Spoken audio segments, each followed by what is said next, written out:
Salutations, Globehead Sheeple.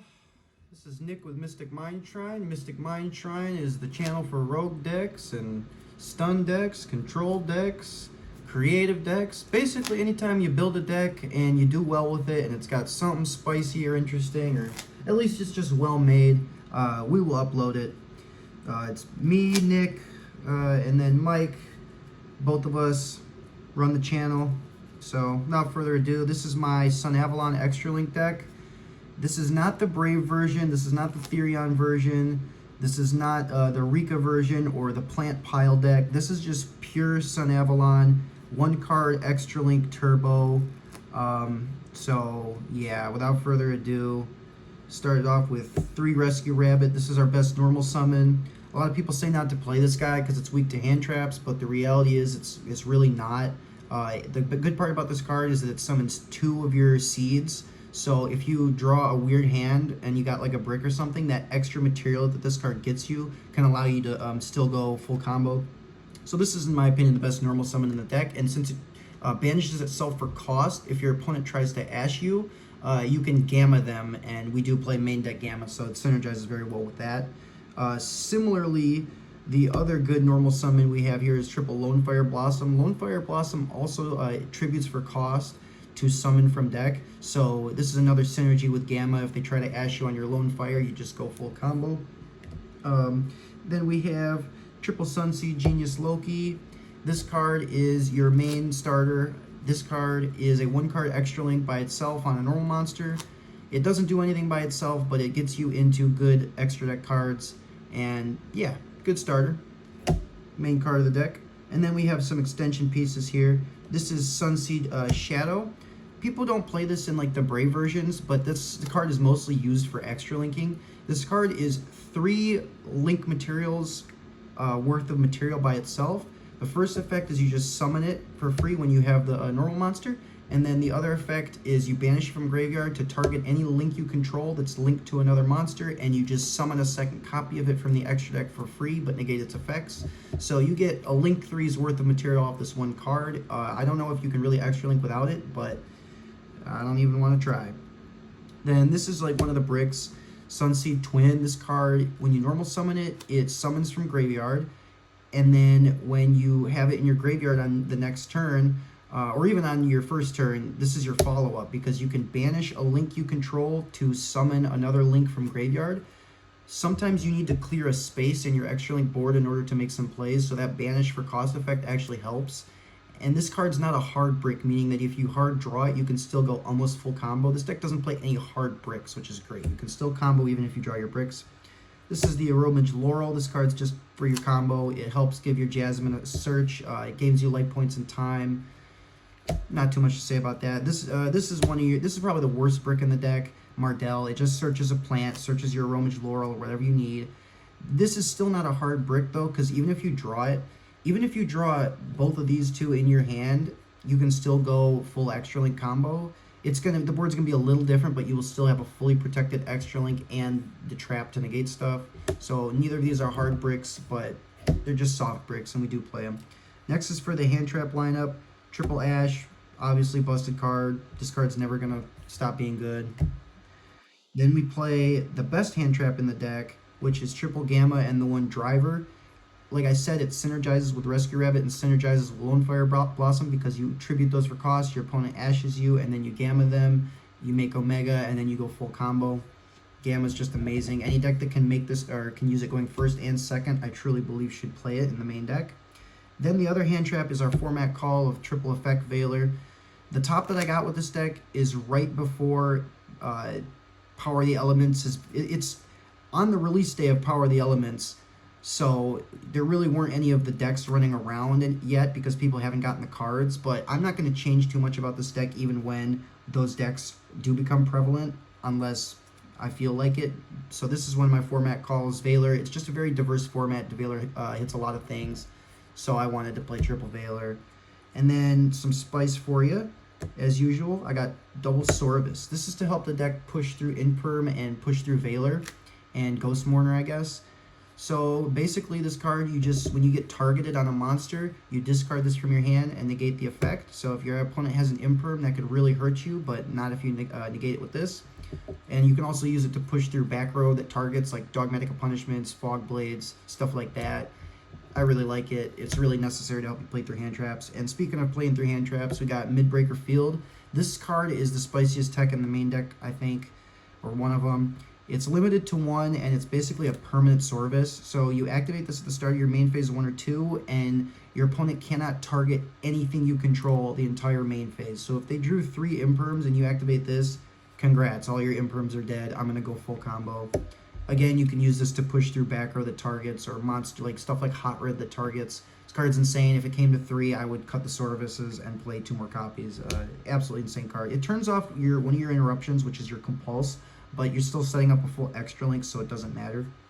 Then I play the one called by, more hand trap, insurance, crazy card. And then we play another starter, which is 1 for 1. It's a starter and an extender, limited to 1, Saki card, obviously really good. That 1 for 1 and Unexpected Die are the 2 best starters in the deck. Why? Because they don't use your normal summon. This card by itself and 1 for 1 is a 1 card extra link combo. If you draw Unexpected Die and Lone Fire Blossom, you can play through Imperm because you start off with Unexpected Die, you link 1. If they hit your link 1 with an Imperm, you normal summon Lone Fire effect, tribute off the negated card, and then you summon another seed from deck, link it off, and then you go full combo because the link 1 Searcher is not a once per turn for some reason. And then we play double sewing. I was playing 3 sewing. I cut it down to 2 to help fit the 3 Veilers in because I feel like you absolutely need like 12 hand traps minimum in this format, or just in modern Yu-Gi-Oh! In general, you need at least 12 hand traps.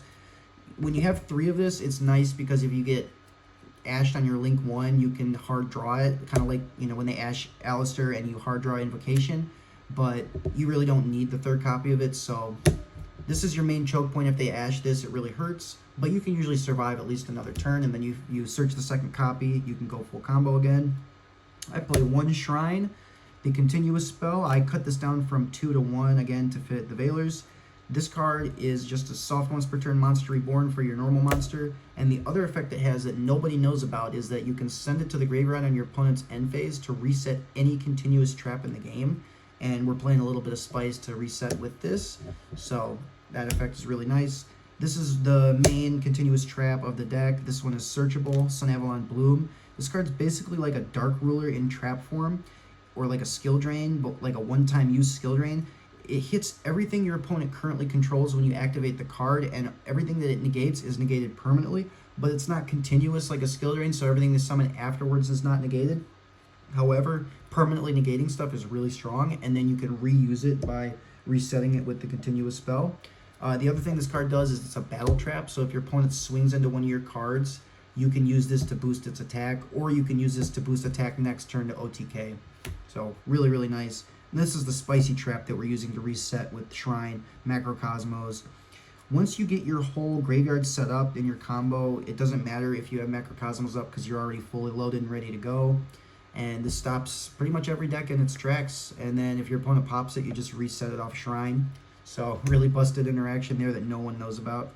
Then I play the 1 red reboot in the main deck. So the reason I play this in the main deck and not the side is because trap matchups are some of the worst matchups. Cards like Skill Drain, Tikaboo, all that kind of stuff can really just auto lose you the game. And this deck can also OTK you at the drop of a hat.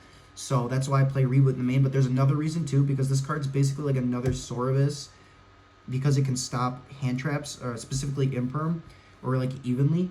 But if your opponent Imperms you and you activate this, and it's like, okay, you get to set another Imperm from deck. But if I make my full extra link combo, I'm going to be so protected and walled up, and I'm still going to have my trap, that I really don't care that you have 2 Imperms most of the time. Some decks can, extend past that, but for the most part, if you set a 2nd Imperm, I really don't care as long as I can go full combo. You're still not going to break the board. And then speaking of Imperm, we got 3 Imperm. That's the last card in the main deck, 40 cards.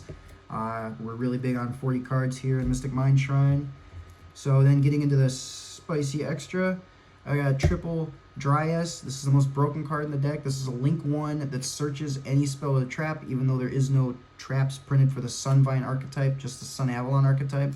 So who knows, maybe they'll print something. But yeah, it's not once per turn for some reason, and you just keep going into it if you get interrupted, and you will be searching 2 or 3 times a turn off of this one card. So this card's absolutely insane. Definitely the best card in the deck. Then the Sunvine monsters. I play the 1 Thrasher. This is your Boral Sword or access code. It goes to like 4,000 attack usually, and you can swing. You can make it swing like 2 or 3 times with another card in the extra deck, and whatever it kills, it Yugioh Guardians to steal back to your field, and then that monster is negated, but it can still attack. So this is your OTK card. I was playing 2 of it to OTK through more negations, but I had a card I wanted to include, so I had to cut something, and it sort of came up that I wanted a second one, but not really, so I think 1's probably fine. And then you can recycle it if you really need to. Then I play the 1 Healer. This card just does what it says. It heals you 300 life points, or however many of the link rating times 300 of the monster you target. You need this to go full combo for the Aromage cards, and yeah, it just helps you in time. Not much to say. This is the spiciest choice in the extra deck. This is Sunvine Gardna. This card says when it gets destroyed by battle, you end the battle phase. Now that might not sound like much, but a lot of times you'll get hand trapped and you'll have to pass with just one of these guys.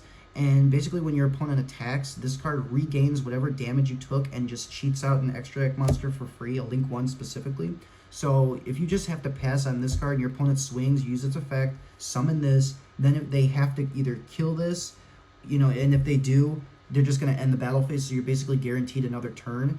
And also when you just set up your full board, and then you also have this to prevent your opponent from killing you, there is no way you're going to die that turn, and you will be able to recover next turn and kill your opponent. So this is just a really another way to strengthen your board and wall up and prevent yourself from dying. It's like a better Sky Striker, kinda, way better. Everybody says this card sucks, but I guarantee you they haven't tried it. I swear by this card. This card has single-handedly won me more games than any card in the extra deck. No joke. I am dead serious. Try it. Don't hate. Then, because we're extra linking, we play 2 Daphne. This is your recycler. It's kind of like a little pot of avarice for link monsters. You contribute any monster to recycle 2 links, and this is the card that you'd be cheating a second copy out with the Sunseed Shadow. This is mostly just used to extra link because of the arrows and being a link 2.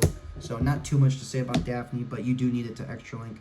And then we play 1 Jasmine. Yeah, I know all the other builds play 2, but you're also playing more plant bricks and extenders than I am. I'm just extra linking. I'm not playing the pile deck of plants, so I only need to search once off of this, and that's really all I need. So yeah, just 1 Jasmine.